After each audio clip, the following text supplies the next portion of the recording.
Good morning, everyone, and welcome to the CBI at 10. It's been a weekend actually of news of progress, the sense that things are on the move, the vaccinations hitting more than 15 million, sense of possibility, what we might hear on February the 22nd about the road beyond lockdown. But also we're really conscious that we are just a couple of weeks away from the budget, the Chancellor's budget. And so this morning, without trying to get your Monday morning pulses racing too fast, we're going to go to that always controversial issue of business rates, something that has been a perennial for people in business, but acutely so in the past year. I'm delighted that John Foster, the Director of Policy and Communications at the CBI, is here. John, thank you for doing this. Annie Gascoigne is back, the Economic Policy Director. Annie, thank you very much. And we're very grateful to you, Tim Beattie, from JLL, Head of UK Rating at JLL, for joining us. As everyone knows on this call, the real beauty of it is actually sharing a bit of what you're hearing and you're experiencing on the ground. So don't hold back in chat or questions. But John, can I start with you?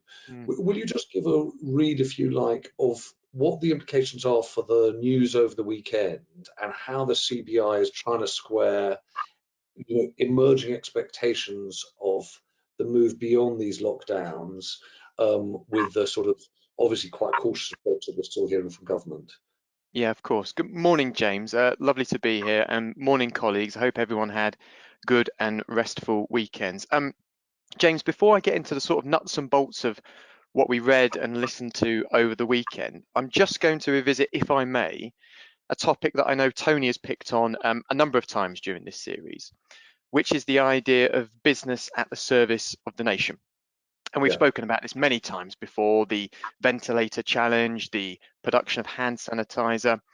But it does feel like right now, the area where business can really be at the service of the nation is how we look after and support our NHS, whether that be the support we give to NHS and social care workers, or indeed how firms are able to offer up their support, their facilities, for terms of things like vaccine centres. Now, James, you'll be aware that the CBI have been running our business backing the NHS campaign. And for anyone out there listening thinking, I'd love to get involved, please tell me how. There are a number of really simple ways in which firms and individuals can. I think first and foremost, think about where you might be able to offer discounts on essential goods and services for NHS or social care workers. Secondly, just see how you might be able to help your local hospital or vaccination centre. And then finally, allowing staff to take time off to volunteer, but also critically, just making it as easy as possible for people to take time off to get their own vaccines. Really important. Now we do know, James, get lots of messages about firms desperately struggling to keep their heads above water. So this won't be for everyone, but if you are interested, if you are thinking, yes, this is for me, lots of ideas on the CBI website about how you can help. But your first port of call, if you have a brainwave, if you have a brilliant idea, is to get in touch with NHS England. Now, the team here have given me an email address that is impossibly too long for me to remember or read out, but I'm sure someone will be able to just pop it in the chat so that everyone can take a quick look. I'll just turn now, James, if I may, to testing. Really big issue. We've spoken a number of times about this on this webinar series. Really fortunate to have Dido Harding appear about a fortnight ago. Now, when Dido did do our webinar, the threshold for business support was set at firms with 250 employees or more. Now, since then, that threshold has been lowered to firms with 50 or more employees, obviously bringing many more firms into the tent.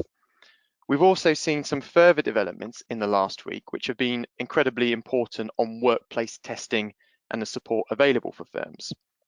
So first and foremost, you might remember Dido mentioned a portal. Now that portal has now gone live for access to workplace testing, asymptomatic workplace testing, I should say, and that is live on gov.uk. Again, I'm sure one of the brilliant team at the CBI will just be able to pop the full link in the chat for everyone to take a look.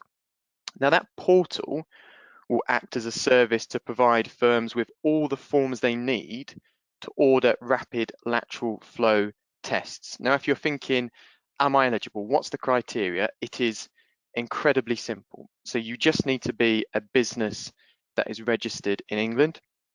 As I said, you need to employ 50 or more people. And critically, your staff, your employees cannot work from home. Very simple set of criteria. In terms of what you as a firm need to provide, equally as simple. You just need the name of your company registration number, and indeed an email address. It's as simple as that, James. Now, for anyone listening thinking, I'm a small business, I don't employ 50 or more people, the route to asymptomatic workplace testing for you remains via your local authority. And I think taken together, what we are starting to see is a bit more of a complete picture start to emerge on workplace testing. So sitting alongside that workplace testing program, we now know that 9 out of 10 local authorities are signed up to community testing programs. Now, this is targeted at regular testing for people without symptoms. So taken in total, that means that 40% of local authorities are already offering rapid testing to those unable to work from home. And what we also know is very shortly, a new postcode checker is going to launch, which will help those people who do need to leave home for work to also access rapid testing. So really important and good progress. Just a quick note on vaccines, James. You mentioned at the start, obviously hitting that headline figure of 15 million people receiving their first vaccine by today. That's the deadline the government set. That ticks off the top 4 priority groups of the 9 identified by the JCVI. So fantastic progress. And if you forgive the pun, I think a real shot in the arm, both for the economy, but also for the general morale of the nation. There are, I think, a couple of issues that are starting to bubble up a little bit more. So there is continued uncertainty about the efficacy, if you like, of the vaccine against new mutations. That is something that everyone is going to be looking at and following closely. And then we did hear a lot over the weekend around vaccine passports. Tony Blair obviously out and about talking about this, and we know the Foreign Secretary Dominic Raab spoke about it a bit as well.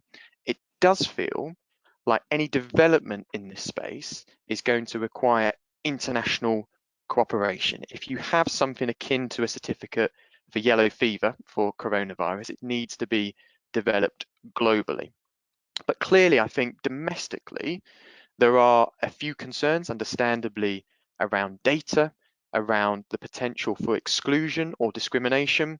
But what I just reflect on, James, is what the Minister Nadeem Zahawi has previously spoken about, namely that we aren't mandating people in the UK to undertake the vaccine.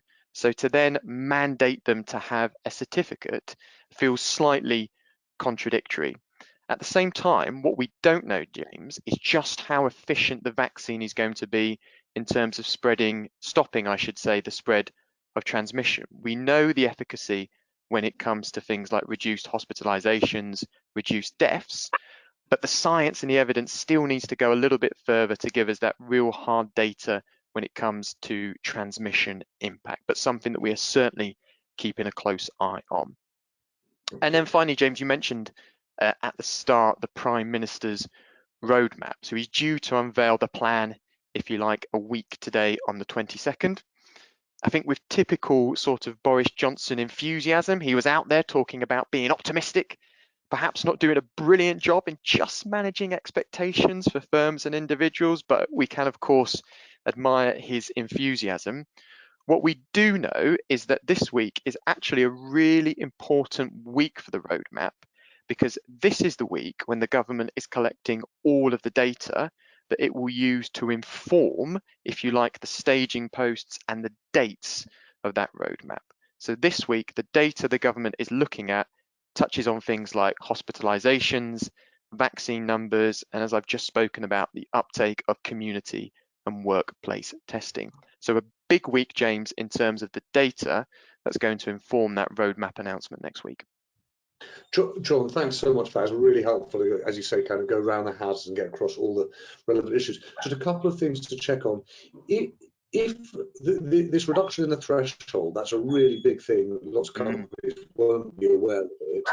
Are you saying if you've got more than 50 employees, actually Paula Staples has just written this question, if you've got more than 50 employees, is community testing not available for us?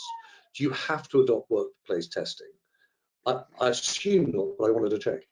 I don't think it's mandatory. So I think if you've already gone down that route, Paula, you may want to continue to do that. But I think the whole idea with the government setting up the portal is for them to make it as easy and as simple as possible for firms like you to be able to get access to that workplace testing for asymptomatic individuals. So what I would say is choose the route that feels easiest and simpler for you.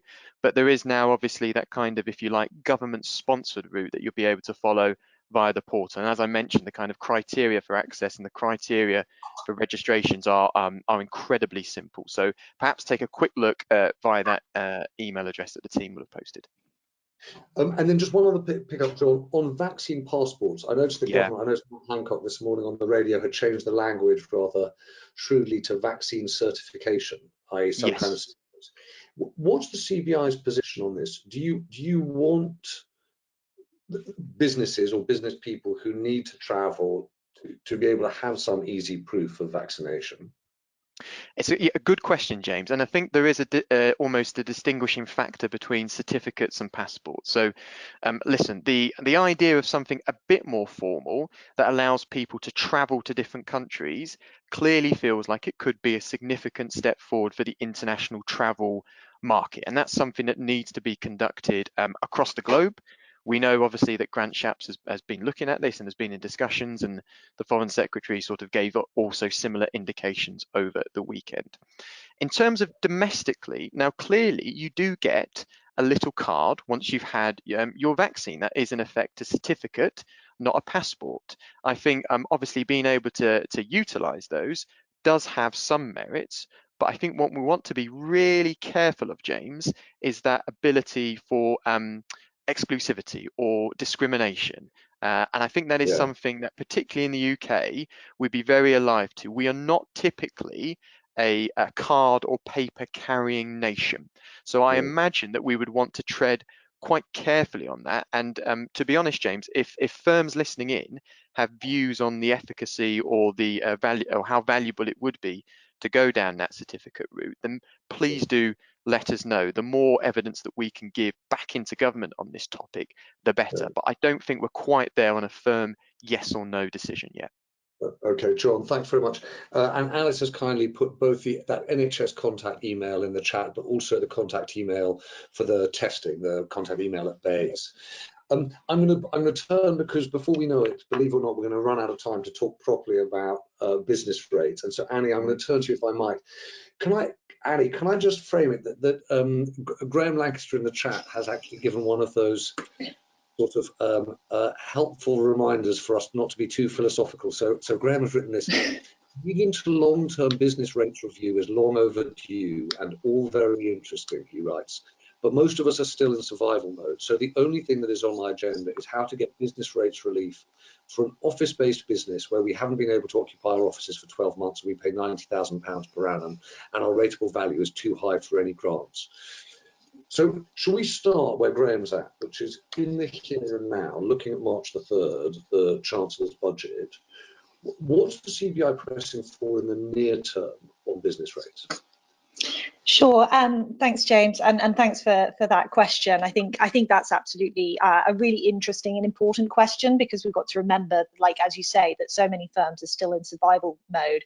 What I would say about business rates in this crisis is that the scale of support that the government has had to provide through the business rate system just proves how broken the system is, that it's an unmanageable and unreasonable cost when firms are faced with a crisis such as this, and it's a very inflexible system. And in comparison, other tax rates and tax regimes will flex so that if a firm is going through significant distress, reduced revenue, then obviously their tax payments will reflect that. Whereas business rates, in a very static way, it doesn't adapt quickly. We know the revaluation cycle is slow, and even when the revaluation cycle comes around, there is a lag in the kind of the data that the VOA, the valuation office, use and what businesses actually pay. So even in times like this, the value of business rates that firms are paying is not reflective of the true economic value of the property which they inhabit.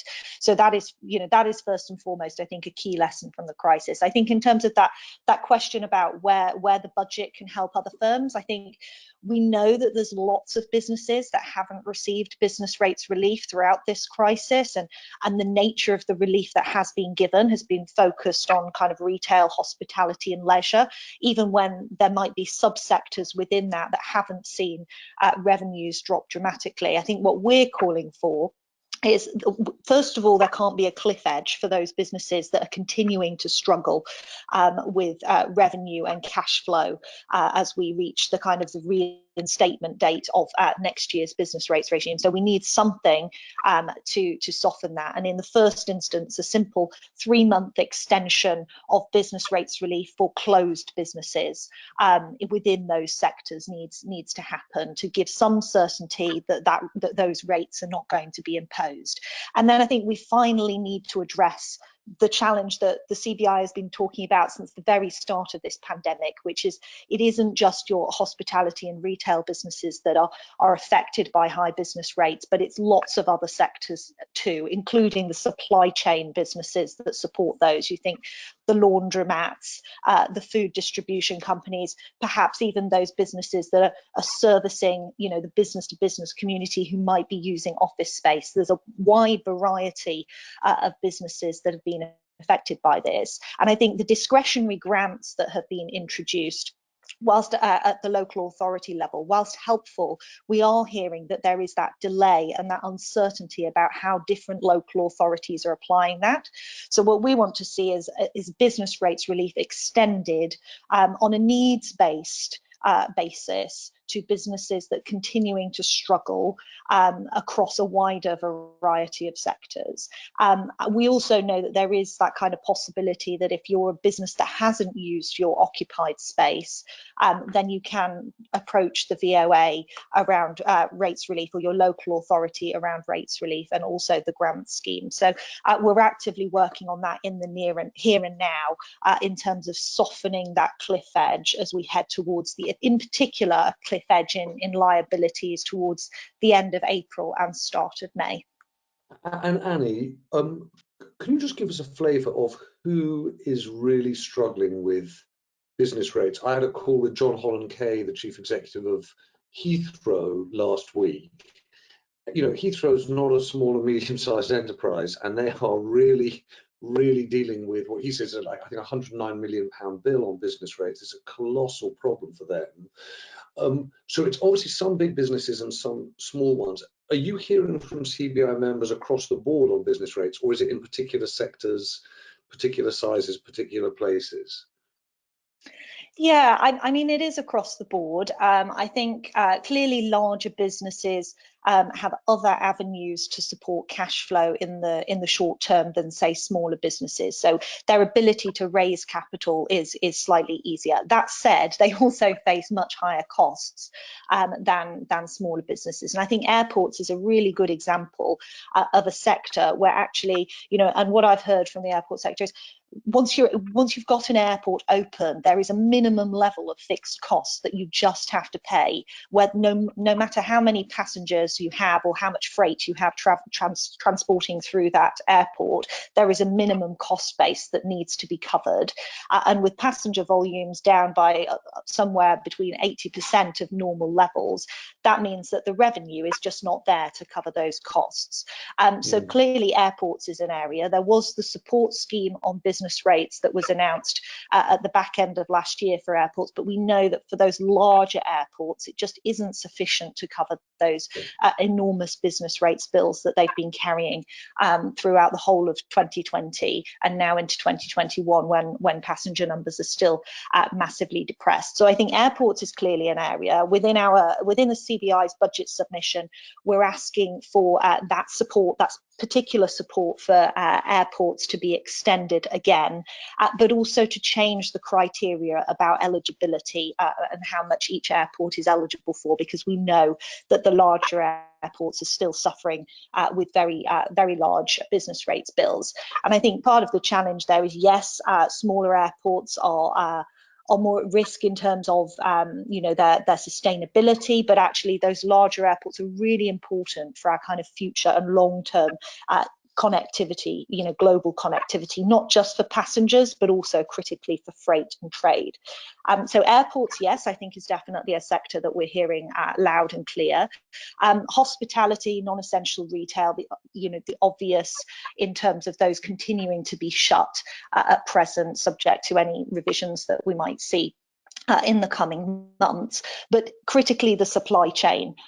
So whether that's in the manufacturing sector or whether it's in the service sector. So for example, I shared that example of the laundromat, the commercial laundromat. That's an example we use a lot, but that is a critical sector that serves the hospitality industry. But also think about the food manufacturers or the food distribution businesses that just can't, suddenly redivert their supplies to other forms of, food consumption. Yes, we're still eating the same amount, but the food distribution company that serves your restaurant can't suddenly switch to providing to your home or to the supermarket, because those supply chains and those contracts are set up. So particularly the supply chain of closed businesses we're very concerned about, because they've been without any significant rates relief or indeed grant support throughout the whole of this crisis.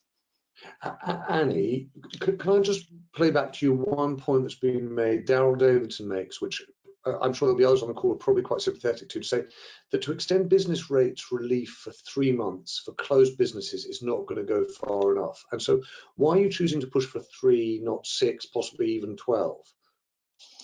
I think part of it is we need to continue to stay live to the kind of evolving economic situation. And I think it's really unclear at the moment. And as John says, we're waiting on that roadmap to see what the government's plan is. But also we know that the government's had to remain agile throughout this crisis in terms of responding. So I appreciate that, yes, it would absolutely be more helpful to businesses if they knew that relief was going to be there. But I would also say if we lock in that relief now for certain sectors and then later down the line realize that we need to divert those funds elsewhere, then that uncertainty and that disruption is actually more damaging for businesses. And we saw that in other parts of the business support scheme when we had the job retention bonus and then suddenly that was taken away. Actually, that was very disruptive for business planning because that was introduced with a sort of central scenario in mind that never materialized. So I think we really, throughout this crisis, we needed to take a balance between giving firms enough certainty that they can continue to operate and plan over the near term without locking ourselves into a particular path when we know that the virus can change things quite rapidly.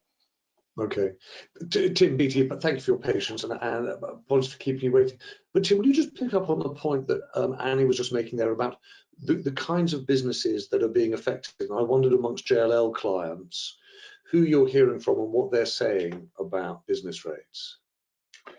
Businesses across the board are being affected. So to echo what Annie said, we would very much welcome the Chancellor extending the rate relief that he has generously provided so far for a further minimum of 3 months. And I use the word minimum because, as we've said, it's an agile situation and we need to see how it evolves.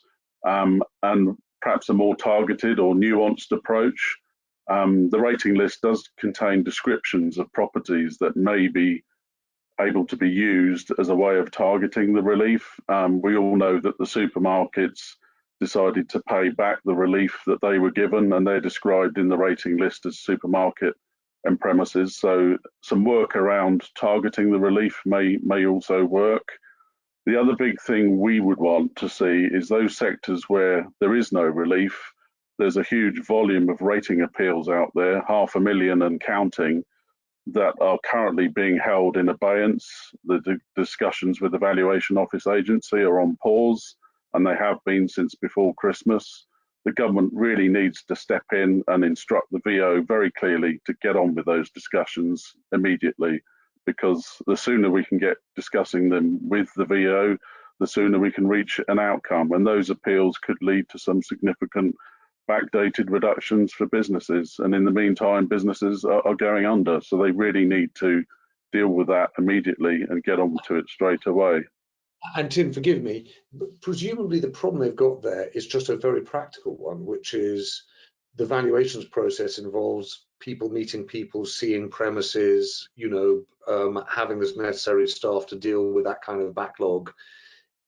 Presumably it's a very practical problem. Well, the Rating Surveyors Association has been working very closely with the Valuation Office Agency. Very productive negotiations were taking place and were taking place right up until Christmas. In certain sectors, a measure of agreement had been reached and a system had been agreed between the two parties to implement those reductions on a swift basis. So that's what we're calling for, is for those discussions to be reopened immediately. There seems to be a pause that's going to last until the budget, unfortunately, which is obviously going to delay the outcome. We'd also asked that the IT systems supporting the background to the implementing the reductions, the investment is made now to allow those reductions to be implemented quickly once agreements have been reached, rather than to wait until the event before starting to think about how we're going to implement these reductions from a technical point of view in the background. Tim, I want to come to you in a moment about your longer term view of what you do, picking up on the points that Annie was making about the relative inflexibility of business rates. But Annie, can I just pick up on something that's come through in the chat? There's some people pointing out that one of the advantages of business rates is that they're very collectible, right? There's quite a high level of collection, certainly by comparison with corporation tax or even VAT. But then what you do here is that you quite a few people in the chat, and India Sealy is a good example. But India writes about the sort of being caught between central government and local government. And can I just read the point made here? We are an SME of 12 people who have fallen through all the cracks of support from local government throughout COVID-19. We've applied to our local authority for both empty rates and partial rate relief, and all requests have been rejected without any alternative forms of support provided. We've taken steps and have succeeded to make all our business rates payments on time and in full where possible, blah, blah, blah, etc., etc. How's the Treasury looking to hold local governments accountable to support SMEs? And India writes on to say they've actually hired a business rates advisor on their own account to try and work through this, local government maze, and not seem to be getting anywhere. So I'm just interested to know how the CBI weighs in both with Treasury and local government on this. Yeah, no, it's a really good question. And to be honest, this issue about kind of local authorities essentially losing out from some of the reliefs is something that kind of predates the crisis. I think she's absolutely right that business rates is a good tax in the sense that it's very hard to abscond your buildings to another jurisdiction. That has a significant operational disruption to any business, and a small domestically based businesses cannot do that in the way that maybe they can do with other forms of property. So I think, absolutely, we're sort of saying that the business rate system, while fundamentally flawed, the idea of a property tax is probably the right one of the different models that could potentially be out there.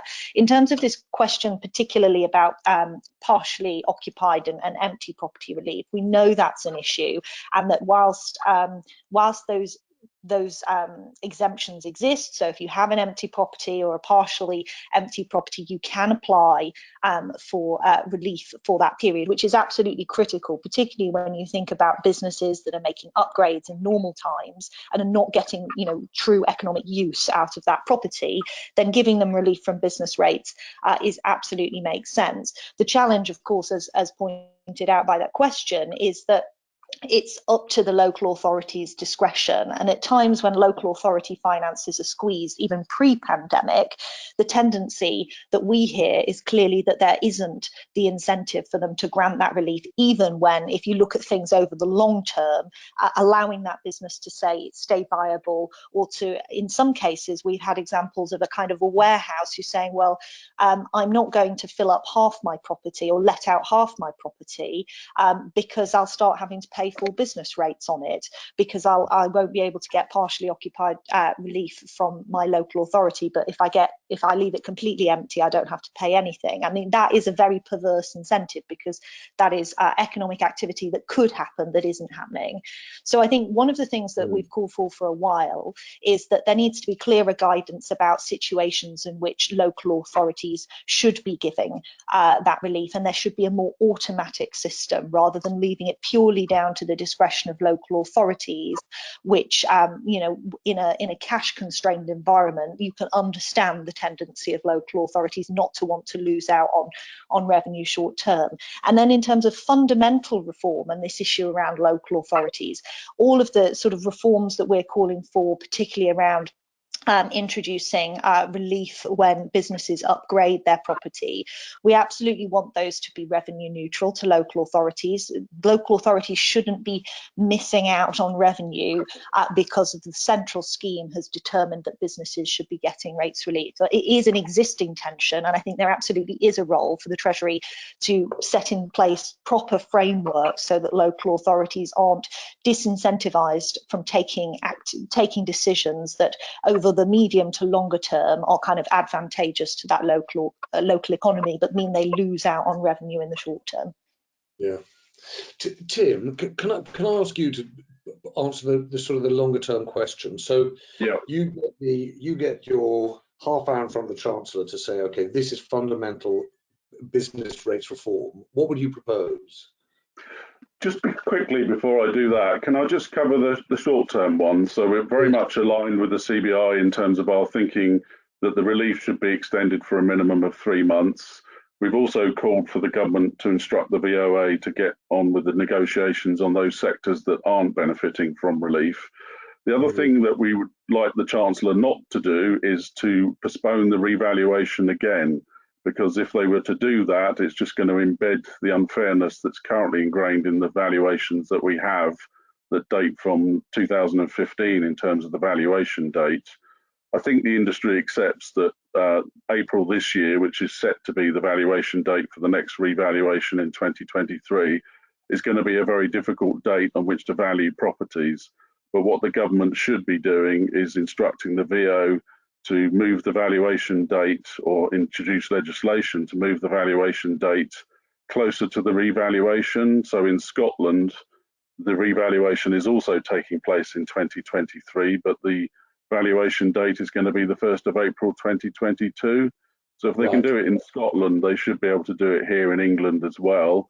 And in the modern digital era, it should be possible to value with a 1-year gap. Firms like mine are doing real-time valuations all the time, so it should be achievable, and if Scotland can do it, then England can. In terms of the fundamental review, the key things that we've asked for is for more frequent and regular revaluations, at least 3 yearly, reducing that gap between the antecedent valuation date and the date the rating list comes into force down to a year. We'd also like to see the government introduce a fixed rate multiplier, so the business rate tax system can flex like other taxes, and the yield varies with the success of companies, so it's not an inexorable increase upwards every year by retail price inflation or CPI as it's been more recently. So a fixed rate of tax that we think should be in the order of 40p in the pound, rather than a multiplier that goes up inexorably, which is now virtually 50% in the pound, which is far too high. They also need to remove downward transition. The whole purpose of a revaluation is to rebalance the scene on the ground, so that those businesses that benefit by having lower values see them straight away, rather than having to wait for several years for a downward transition path to unwind. I think the other thing they need to do is fix the present appeal system. It's just not fit for purpose. It's far too cumbersome and takes far too much time and requires far too much unnecessary information from businesses to engage with it. It could be simplified. And there's still no requirement for the Valuation Office Agency to provide details of how the valuations are supported in the first instance, which is a fundamental right that any business or taxpayer should have. And finally, I think, yes, sorry. Go on. Finally, I think the other main thing we'd like to see is a review of empty rate liability. Gordon Brown, in his last action as Chancellor before he became Prime Minister back in 2008, removed empty rates and made it 100% charge. It may be a step too far to take it back to the 50% charge that it once was, but I think we can all see that the industrial and logistics sector is perhaps more relatively successful than others, and they have a 6-month rate-free period when a property becomes empty. So maybe that should now apply to all sectors, so that retail and offices also benefit from that, because the recession that we're heading into is going to be very difficult to let all types of property, and I think 6 months rate-free is a very fair period that all property types should benefit from when they first become vacant. And Tim, I think if I were an official in the Treasury, I think I'd listen to all of that and think, actually, that's actually incredibly reasonable. It's responsive to kind of flexible business needs, and you know, the appeal system, valuation office, and remove the downward transition.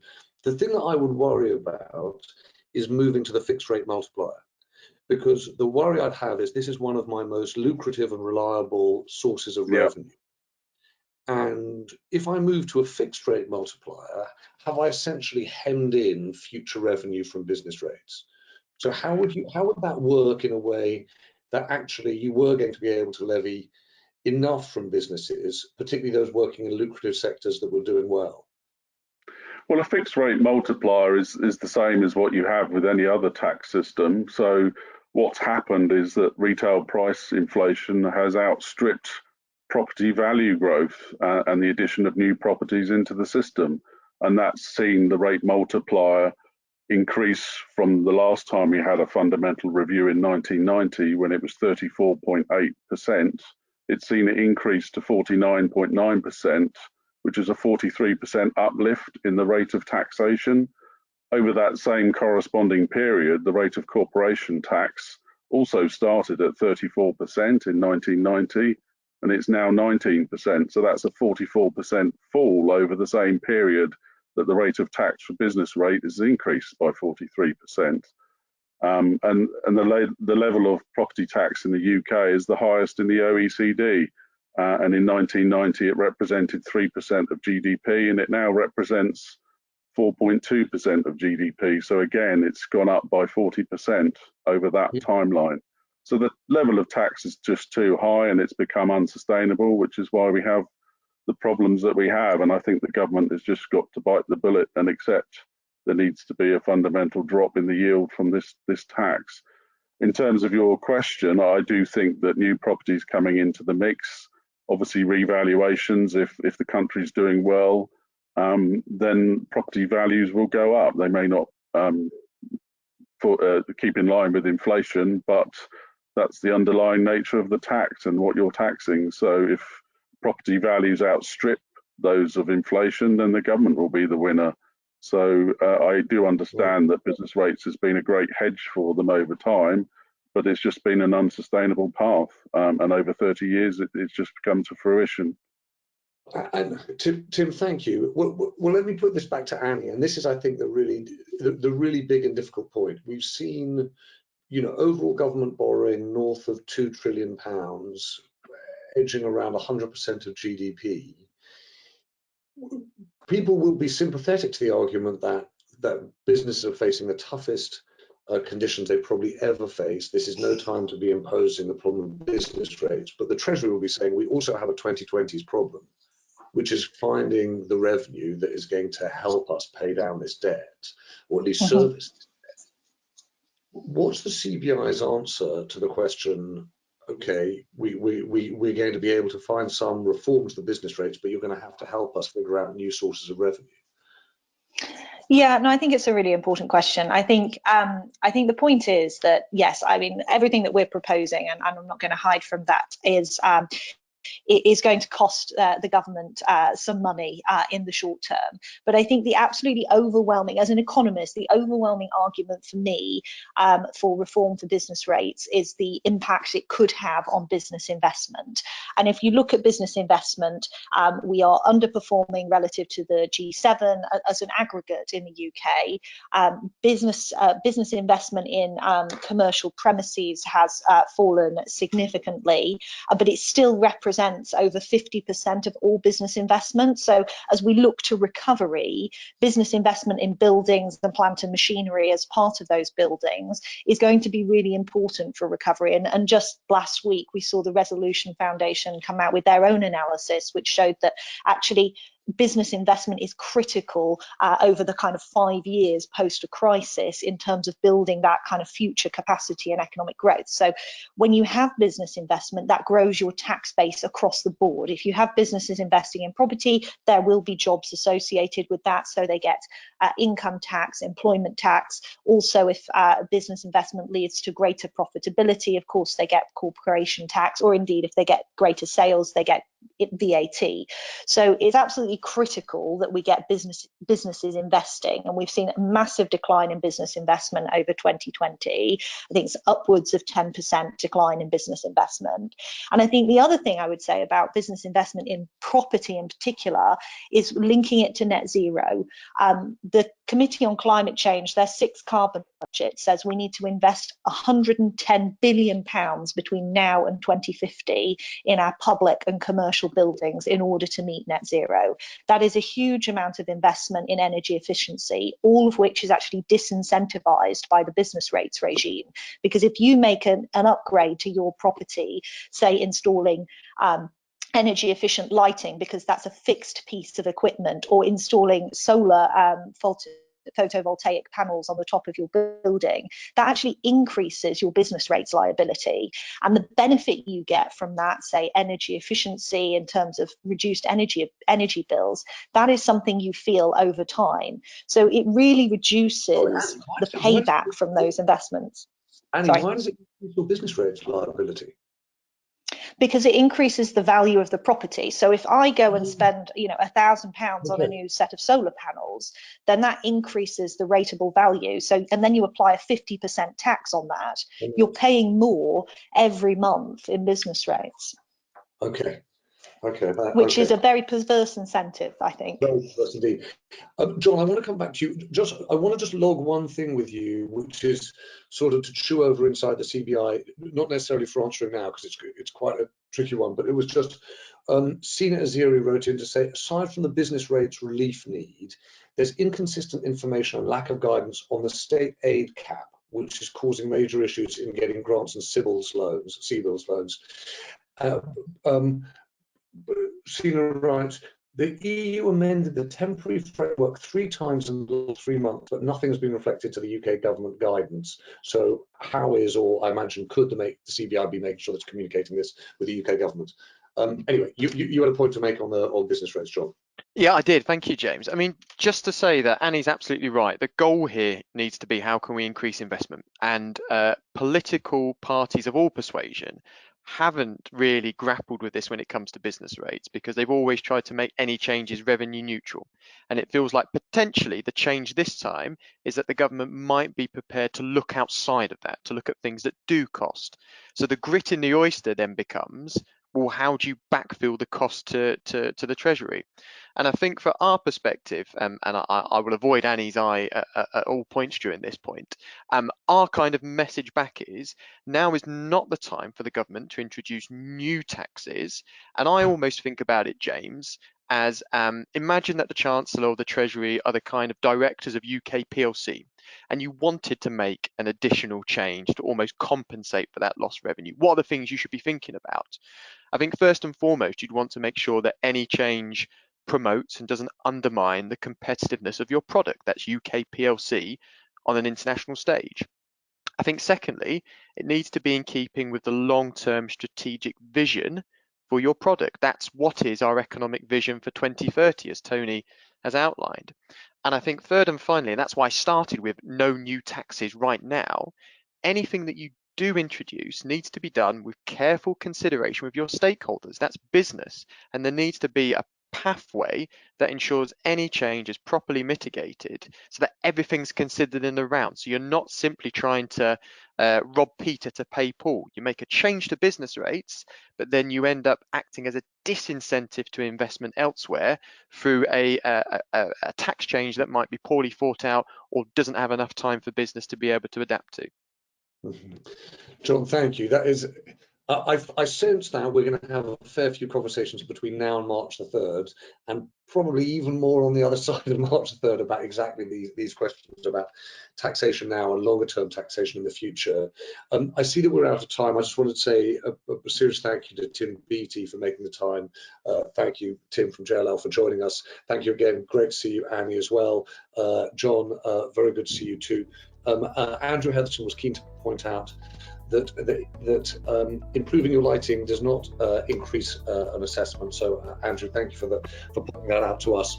But for everyone, I hope this morning's conversation about business rates was informative and helpful. It was certainly a conversation that could have gone on for longer, but we all have a week to get on with. So on that note, have a very good day and a good week. Thanks so much for joining us.